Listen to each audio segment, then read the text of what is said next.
Welcome to this episode of the Gunman. In this video I'll be taking you through the paintwork on this Peugeot 308 painted in Vapor Grey Metallic, and the paint code is EVG. So I'll be painting it in Standox Solvent based Basecoat and Crystal Clear Pro HS over the top.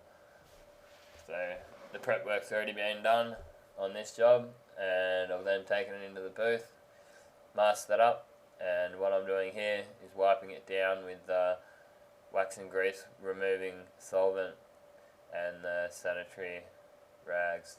Those blue rags I've got there are the DuPont ones I'm using at this point. So I've sped it up to twice speed while I'm using the wax and grease remover, and also while I'm using the high pressure air to wipe it down and get rid of the remaining bits of dust with. But when we get up to the paintwork, I've actually left it completely unedited. It's just one continuous video that goes from the start of as soon as I pull the trigger to when I finish. And it turned out that on this job, because it's a half decent sized job, it's a full side and the tailgate, and we're doing the front bumper, and we're doing all these mouldings and stuff like that as well. So it turned out that I didn't even have to stop pretty much at all. I was just able to start at one point and then come around, and by the time I was at the end of the job, I was able to go back to the start point again, and it was dry enough to continue on. So it was pretty handy and good for the video as well, because it gives you an idea of exactly how long it takes to paint a job about this size. So yeah, this is the kind of thing that can never hurt to do it an extra time. If you find some of your jobs get a lot of dust in them, which can happen, I've had it before, everyone's had it before, where you get too much dust, and there's a few things that you can try to do. I was always told when I was an apprentice, it's all in the tack rag. That's what my tradesmen used to say, it's all in the tack rag. So just use that high pressure air. You can use the air from the spray gun if you wish, just crank that right up, and and then blow it off with a tack rag. So this is our first coat of base, so I'm only putting the first coat of base over the primed areas, or the patches where we've got any repairs or any spots that we've rubbed through to our base. Anything that's basically not that right colour. So it's pretty standard setting, 2 bar of pressure. Have the fluid wound about 3.5 turns out for base coat's fine, and open the fan right up as well. I'm using the GTI Pro and HVLP Air Cap for the base coat, and for clear coat I ended up putting on the T2 Air Cap. So, I sprayed an aeroplane for with a few mates recently, and he had the T2 Air Cap on when he was painting, and I decided we wanted to have exactly the same finish, and I put that on, and I was really happy with how it came out. So I started using the T2 a little bit more lately, and I've been pretty happy with the results I've been getting. I sprayed my own car, which you've probably seen if you got me on Facebook.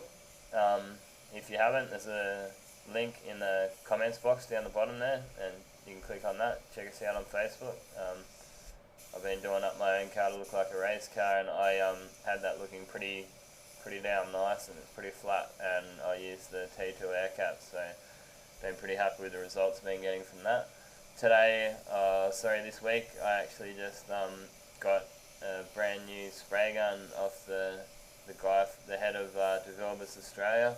He came in and met me and dropped a few products in for me, and gave me the DeVilbiss GTI Pro Light with a couple of different air caps. It was a TE110, I think it was, a TE10 and TE20, I'm pretty sure they were from memory. And I'm really happy with, did my first job today, it was, first clear coat job with that, and it came out real nice. I used on a Jaguar just for the clear coat, and came out real nice and flat. So took some footage of that, so I'll be uploading that soon. But yeah, back to this job. So now we've got our first coat on, we can start going over the entire panels. Pretty much rule of thumb with Standox solvent base, and most paint that I've used anyway, most good quality paint anyway, you're only going to need 3 coats, and that's enough. I have used some of their cheaper brands, and at the end of the day you get what you pay for. Yeah, you use a grade A paint like this, 3 coats is going to be enough for most colours, not every colour. Sometimes you get those reds and the greens, and you may have to put an extra coat on, but usually it's pretty good for your coverage. As I was saying about my own car, I did my own car in Standox. You know, some people they use Standox all day, but then when it comes to painting their own car, they don't want to spend that a little bit extra money, but they save a couple of dollars by using some cheap paint. But I thought, you know what, like, it's my car, I want the good paint to go on there, so use Standox and the Crystal Clear Pro on it, and it came out real nice. You can really lay that stuff on real nice and heavy, and it's not gonna solvent pop or anything like that, whereas some of the cheaper brands of paint can end up solvent boiling and seeing some blisters in the paint if you put it on too heavy. So this is the second coat, which is pretty much gives us coverage. Won't be able to see much of the repaired areas through this coat, and our last coat is just going to be a bit of a blend coat up on that fender and the tailgate, and just an effect coat over the rest of it too. So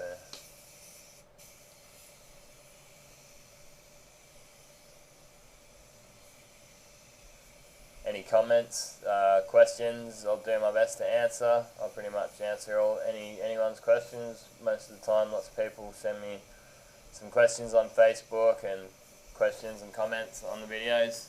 You're more than welcome. Give it a like if you like it. Give it a dislike if you don't. And yeah, I'm open to anyone's opinion on the video. You know, if there's some things you reckon I can do to improve my vids, let me know, because yeah, I'm interested to see your opinion, you know. So yeah, this is our second coat. We're starting to get the coverage up, and I'm using the GoPro with the head mount on this video, which is I think I've pretty much nailed the camera work. There was a few videos there where it went out of focus at some points when I was painting.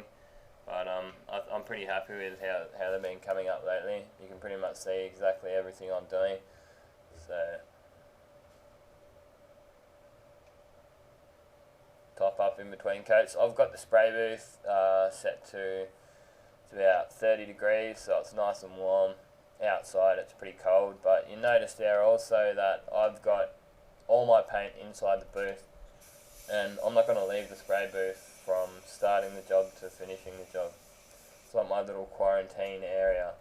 I've gone back to doing this recently because for a while there I got nothing major, but just a few jobs where I got what I class as a few too many bits of dust in the job.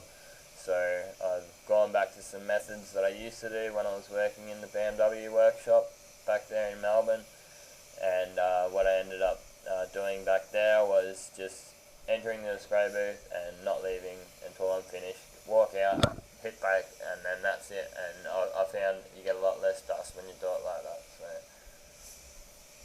that's why I've got so many guns. I already had 4 GTI Pros, and now I've got the 4 Pros plus the Pro Light, which I'll just be using for an extra clear gun.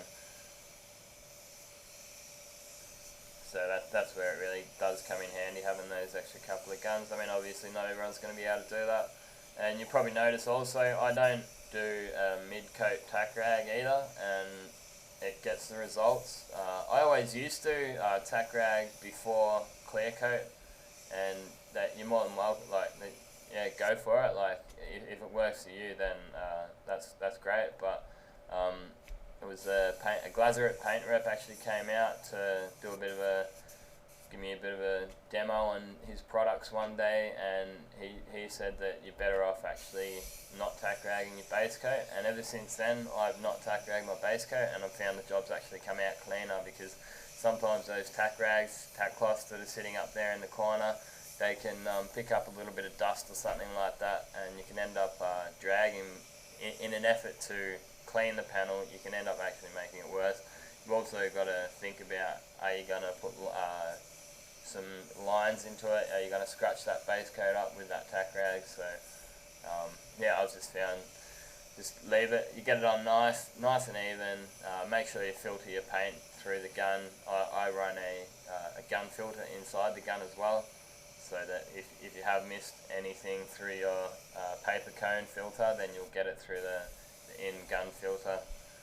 So I'm a bit old school in this shop that I work in, I will admit. Like, it's probably about 20 years behind the times, but you can still get some good results. Obviously you can see I'm using the spray gun pot, whereas most people these days use the PPS cups, the reusable, the disposable paint pots. So, but I'm pretty happy with the place I like it. Good bunch of people. There's no niggles, and everyone's happy it works, and good bosses, and that's why I stay around. At the end of the day, it's all about being happy where you work. It's not all about having the best equipment and state-of-the-art stuff, because I work in quite a few panel shops now, and yeah, I think this is one of the better ones. So anyone else in the trade probably knows what I mean. There can be a bit of bitchy attitudes around the workshops, and yeah, it doesn't really happen here, so it's pretty good. So yeah, that's just about bringing our base coat to a finish. I ended up colouring up the whole bumper bar. Personally, I don't like to blend bumper bars. I prefer to colour match them, and that allows you to fix any stone chips, especially front bumper bars. They're constantly getting hit by rocks and stones when they're driving along, so I like to fix them. Customer gets their car back and they'll notice that, and I'd prefer a 2% or a 5% colour difference than stone chips all through my bumper bar, so I do that for the customers. So that's the way I look at it. So setting the gun up with the clear coat T2 air cap, as I mentioned before. Open that fan right up, get the fluid set to about 3 turns out. You can adjust that slightly to how it feels right to you. And yeah, also the pressure settings. I was talking to the guy, the head of DeVilbiss Australia. He came out to drop off that gun I was telling you about, and he was saying that different suppliers and different paint companies recommend some totally different settings. You know, he said most people do what you say, which is a 2 bar, and but he said that Glazer Australia recommend 2.5 bar with their clears. So yeah, and I will let you on in a little bit of a secret there. You jack your pressure up a touch, not too high, but you get it up a little bit over 2 bar, you're probably going to get a nicer, flatter finish. You're going to go through a touch more paint, a bit more overspray, but it's just going to atomise that bit finer, and you'll get a little bit of a better finish. So yeah, so I think it's pretty good. You can get a good idea of the distances. Sometimes with the tripod in the corner, which is what I used to use at the start when I started making vids, and most YouTubers in the spray painting do actually use just the tripods, but I reckon the GoPro is the way to go. Yeah, get some pretty mean videos these days, and I think I'm actually the only one to do it so far, so yeah, pretty happy with how it's been coming up.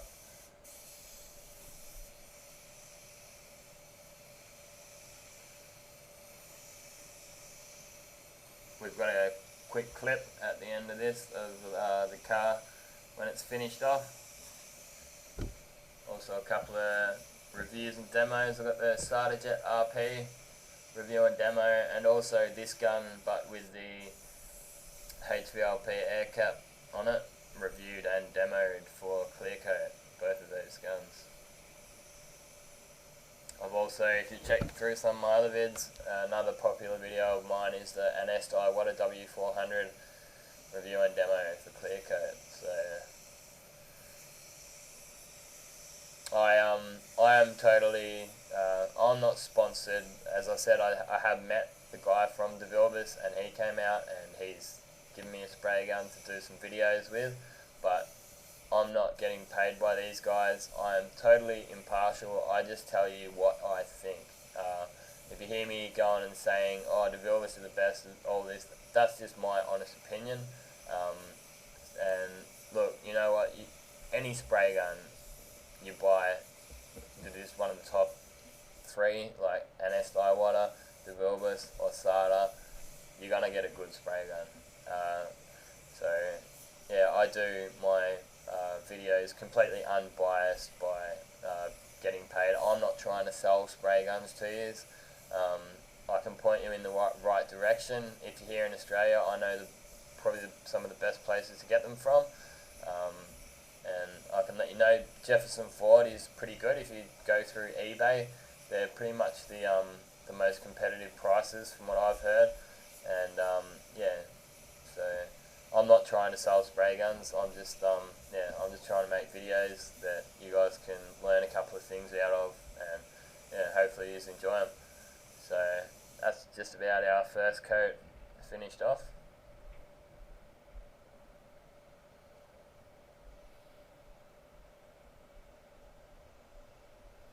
I used a fast hardener on this, so it shouldn't take too long in between coats. And as I said, the spray booth is quite warm. It ended up that I just about nailed the clear coat as well. I got mixed up pretty much just exactly the right amount. So I mixed up one spray gun pot worth, which is about 500 mils, and then another 800 mils, so it was 1.3 litres for a full side front bar, those few mouldings, and the tailgate. Another thing that actually helps, if you noticed, I mixed the clear up and then brought it into the booth. I'm actually just releasing probably overfilled it there a touch, which you got to be careful. You can get a bit of clear splashing out of the top if it's too full, but apart from that, it's not really going to come out the top very much. But yeah, you notice I had so I'm just doing that tack test there, and I'm happy that that's quite dry. So, but yeah, bringing your clear coat in the colder weather, it actually does help bringing your clear coat into the spray booth, because it'll start to thin it down a bit and warm it up. It'll actually start at catalyzing. So basically the clear has started with that chemical reaction, and there's less chance of getting paint runs, and yeah, you'll basically just get a nicer finish if you do let the clear warm up a bit on the colder days. So. Back in Melbourne, it used to get real cold there, and what I used to do if I was doing a respray or a really nice car on a really cold day, I'd get the clear can and fill up the sink full of really warm water, put the whole 5 litre can of clear in there, walk away for 5-10 minutes, come back, and it's really, and it was, sometimes I get it so hot that it's even steaming. You can see it when you're putting your hardener in. It's just really nice and hot, and you won't have to put any reducer in it. It's got to be nice and thin, and it just goes on like glass. So yeah, if you want to take your paintwork to that next level, obviously not going to do that in the hotter climates and hotter weather, but yeah, when you're in the colder weather, that can be pretty awesome results doing that. So.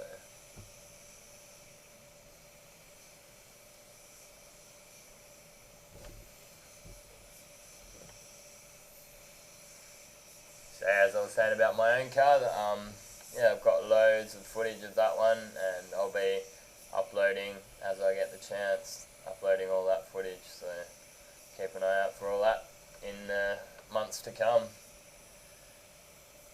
Did a lot of rust repairs on it. I did all the customised paintwork. We put the stickers on. We put a shaker bonnet scoop in it. We did a boot spoiler, and I've done all the footage of fitting it all up, and all the paintwork, so I'm pretty happy with how it came up too. So.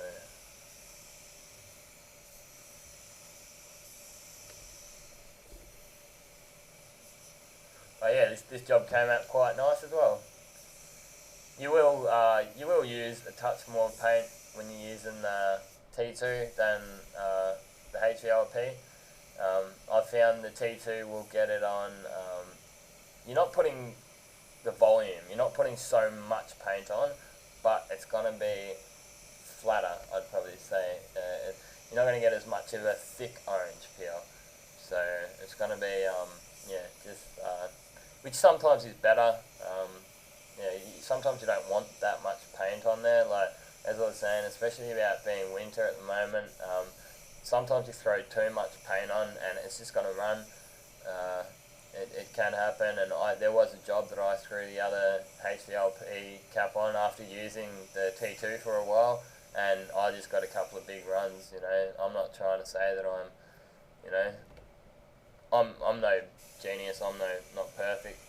Everyone can get runs, and as my grandpa, he was a tradesman, spray painter, and panel beater as well, and he said if you don't get a run every now and then, you're not trying hard enough. So yeah, everyone's going to get runs. It's just part of spray painting, but most of the time, we try to do our best not to. But so yeah, this is wrapping this job up. We just got to go over these mouldings. We've got to go over that front bar too.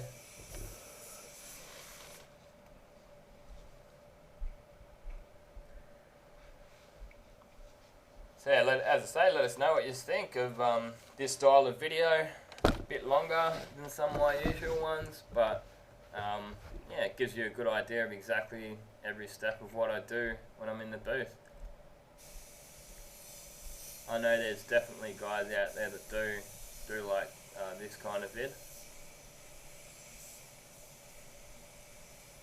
Obviously what one person likes is going to be different to someone else, so I'm going to try and accommodate everyone by making some different sorts of vids. Any requests I'll do my best to do. I've actually, my paint supplier, he said that he's got the Estee water guy coming out soon, and going to see if we can get us one of those guns, one of their new guns that they've got coming out, so I'll be able to do a review and demo on one of their guns hopefully soon.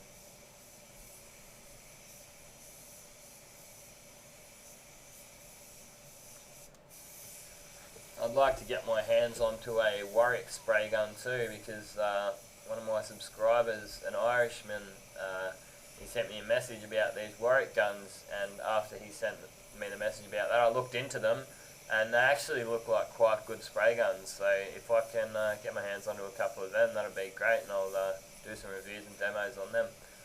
That's something, yeah, hopefully we can look forward to.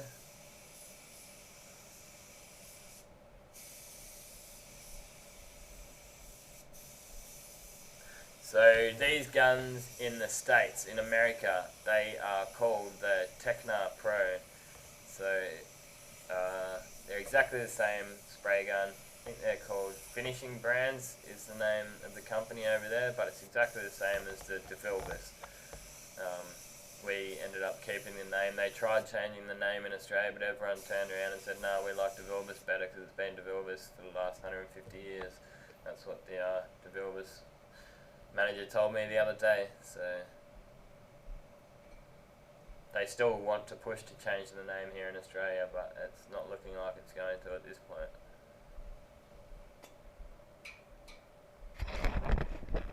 That's just about that job wrapped up. Came out pretty nice. There's a couple of bits of dust. You're always going to get one or two little bits of dust. We can then take it out the back in the polishing bay after it's fitted up. Give them a D-nib, polish them up. This is out in the wash bay, a couple of the badges getting stuck on. Came out pretty nice, colour looks good, blended out nice up that guard. Bumper bar colour looks good. Pretty happy with how this job came up. So thanks again for watching. Click on these links if you haven't already seen the vids. This has been another Gunman production. Goodbye.